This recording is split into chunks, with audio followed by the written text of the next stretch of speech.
मनोज तिवारी ने बताया, हाँ हम बिहारी हैं और बिहार की जनता का धन्यवाद किया। सुनवाइए जरा।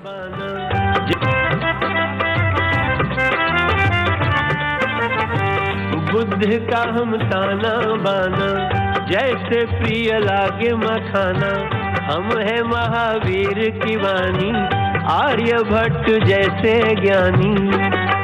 ये धरती अशोक वाली, जनती है ये वीर बलशाली, उस बंजर को सींचा करते हैं जिसका ना कोई माली। अकेले चाणक्य जैसे, अकेले चाणक्य जैसे, सौ पे भारी है जी। हाँ हम बिहारी है जी, थोड़े संस्कारी है जी। हाँ हम बिहारी। लेकिन आपको बताता हूं दर्शकों में आंकड़े क्या रहे, क्योंकि आप दिन भर से देख रहे हैं, लेकिन फाइनल आंकड़े क्या हैं, किसको कितनी सीट मिली है, आइए जरा आपको जानकारी दे देता हूं। बिहार में छप्पर फाड़ जीत मिली है, किसको? एनडीए को। बीजेपी 101 पर लड़ी, 90 सीटों पर जीती है। जेडीयू भी 101 पर लड़ी, जेडीयू को 84 सीट मिली है, दूसरी सबसे बड़ी पार्टी। और चिराग पासवान ने तो गजब कर दिया, 29 सीट पर लड़े, 19 सीट उनके खाते में गई है। इधर जीतन राम मांझी की हम और आरएलएम ने भी अच्छा प्रदर्शन किया, 5 और 4 पर रहे। लेकिन बड़ी बात क्या, महागठबंधन का हाल देखिए जरा, इधर क्या है। राहुल गांधी और नीतीश कुमार को कैसे चैलेंज कर रहे थे तेजस्वी, हाल क्या हुआ है। आरजेडी 25 पर आ गई, 70 के पार थी पिछली बार, लेकिन अब 25 पर आ गई है। और कांग्रेस पार्टी तो सिर्फ 6 पर है, 2.5 का आंकड़ा भी नहीं छुआ है। अब आपको बताते हैं, सीपीआई-एमएल 2 पर रही, सीपीआई-एम 1 पर रही, आईआईपी 1 पर, और ये पूरा आंकड़ा बताने के लिए काफी है कि ओवैसी उन पर भारी पड़े। देख रहे हैं आप, 5 सीट मिली है और 1 सीट मायावती के खाते में चली गई है। ये पूरा का पूरा कैसे बिहार का खेल बदला है, इस पर आज प्रधानमंत्री नरेंद्र मोदी ने क्या कहा, सुनवाता हूं आपको। ये प्रचंड जीत, ये अटूट विश्वास बिहार के लोगों ने बिल्कुल गर्दा उड़ा दिया है। आज बिहार के घर घर में मखाने की खीर बनाना पक्का कर दिया है। और मुझे खुशी हुई कि यहां भी मखाना की खीर सबको खिलाई गई है। लेकिन दर्शकों, आपने देखा मखाने की खीर की तैयारी हो रही है। अब मैं आपको बताता हूं एनडीए का स्ट्राइक रेट कैसे रहा है। जबरदस्त प्रदर्शन किया है, ये आप देखिए जरा। प्रधानमंत्री नरेंद्र मोदी, चिराग पासवान, जबरदस्त प्रदर्शन किया। पहले बात बीजेपी, 101 पर लड़े, 90 जीते। और आपको बता दें स्ट्राइक रेट रहा है 90% का। फिर आ जाइए जेडीयू, 101 पर लड़े, 84 जीते, इनका स्ट्राइक रेट रहा है 82% का। अब आ जाइए और भी साथी एनडीए के, जिसमें चिराग पासवान बहुत बड़े हैं, इनके बारे में आगे आपको बताऊंगा। पहले आप सीट देखिए, 29 पर लड़े, 19 जीते, इनका स्ट्राइक रेट रहा है 65% का। इसके बाद नंबर आता है आरएलएम का, उपेंद्र कुशवाहा जबरदस्त, इन्होंने 6 सीटें ली, 6 पर लड़े और 4 जीते, इनका स्ट्राइक रेट 66% का रहा। और जीतन राम मांझी ने भी 6 सीट पर लड़कर 5 सीटें जीती हैं और इनका स्ट्राइक रेट भी 80 के आसपास का रहा है। इसका सीधा मतलब यह कि एनडीए ने अच्छा प्रदर्शन किया।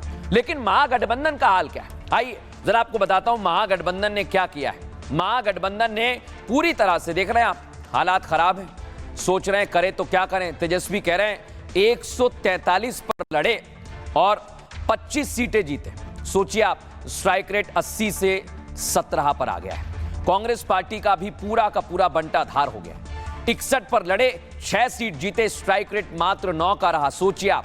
और इधर सीपीआई-एमएल 20 सीटों पर लड़े और इनका भी स्ट्राइक रेट 0 से भी कम हो गया है, क्योंकि मात्र 3 सीटें इन्हें मिली हैं। इसका सीधा अंतर यह है कि जबरदस्त प्रदर्शन एनडीए ने किया है और महागठबंधन की हार हुई है। लेकिन प्रधानमंत्री नरेंद्र मोदी ने कहा कि हम तो दिल चुराने वाले हैं, सुनिए जरा।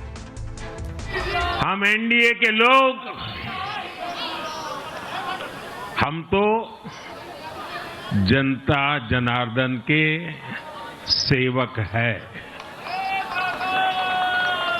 हम अपनी मेहनत से जनता का दिल खुश करते रहते हैं और हम तो जनता जनार्दन का दिल चुरा कर बैठे हुए हैं।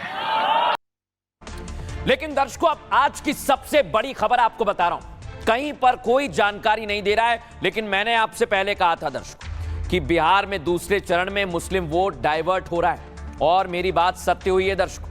बिहार में एनडीए की जीत एक ऐतिहासिक लैंडस्लाइड विक्ट्री है। इस बम्पर जीत में खासकर हिंदू वोट बैंक की अहम भूमिका रही है। ऐसा मैं क्यों कह रहा हूं? दरअसल बिहार की कुल आबादी में हिंदू वोट 82% से ज्यादा है।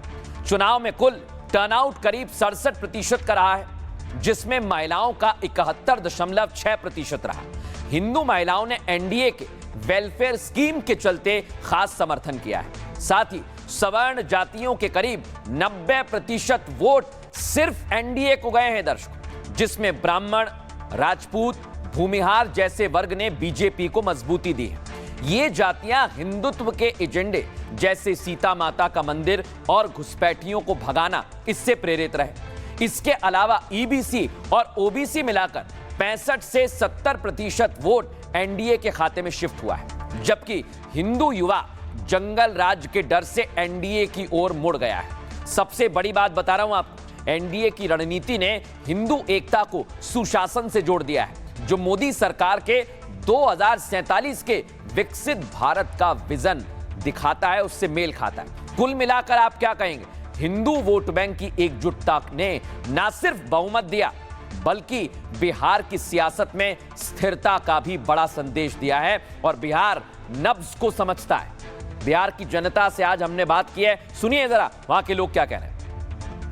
ना हम बटे हैं ना हमारा वोट कटा है। पूरा हिंदू यूनाइट हो करके उनका वोट काट करके भाजपा को वोट पड़ गया है और इस बार हिंदू कभी भी अब ना बटेगा और ना कटेगा। राम को लाया, जानकी को लाया, उनको हम लाए हैं और हर जगह भगवा लहराए हैं। राहुल जी ने मछली पकड़ा था, उसके लिए है कि राहुल जी मछली पकड़े थे, राहुल जी मछली पकड़े थे डुबकी लगाई के, और मोदी जी वोटर लूट लिए गम चाहे। तो हिंदू एक हो गया और इस चुनाव में दिखा दिया कि हिंदू का एकता क्या होता है। जैसे कहे थे योगी जी की बांटोगे कटोगे, एक दूसरे जितना सीट, उसके अलावा सब जगह हिंदू एक होकर के बीजेपी और एनडीए सरकार और नीतीश कुमार को वोट दिया।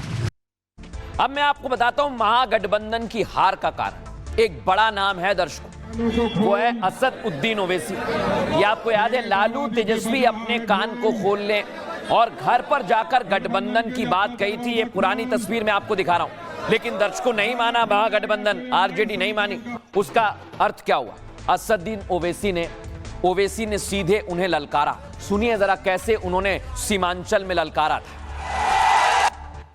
और तो पूछता है मेरी जमीन कितनी है?